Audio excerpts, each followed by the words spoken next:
Aho neza ikaze kuri channel yacu. Uyu munsi tugiye kuganira ku ngingo nziza cyane ku badamu n'abakobwa, aho tugiye kuganira ku nkweto zishinze cyangwa se inkweto ndende cyangwa se inkweto zihagaze zikunzwe cyane muri iyi minsi. Ese koko ni nziza cyangwa hari ibibi byazo? Reka tubiganireho. Igice cya mbere tugiye kuganira ibyiza by'inkweto zishinze. Icya mbere, zituma umuntu agaragara neza, zongerera ubwiza imyambarire, zituma wumva ufite confidence. Icya kabiri, zituma uzambaye aba muremure kurushaho, cyane ku bantu bagufi. Zituma ugaragara nk'umuntu uzi kwiyitaho iyo uzambaye ugiye mu birori, ku kazi no mu bihe bidasanzwe. Igice cya kabiri, reka tuganire ku bibi by'inkweto zishinze.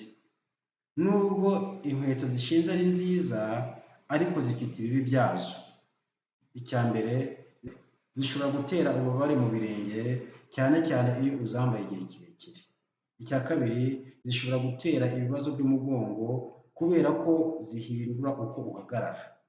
Icya gatatu, zishobora gutuma uzambaye agwa hasi cyangwa akanyerera cyane iyo agendera ku butaka butaringaniye. Ni naho uzasanga bamwe bahitamo kuzitwara mu ntoki aho kuzambara mu birenge.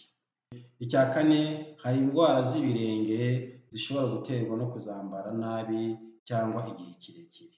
Mu gusoza, inkweto zishinze ni nziza kandi zituma ugaragara neza, ariko ni ngombwa kuzambara witonze no kutazambara igihe kirekire.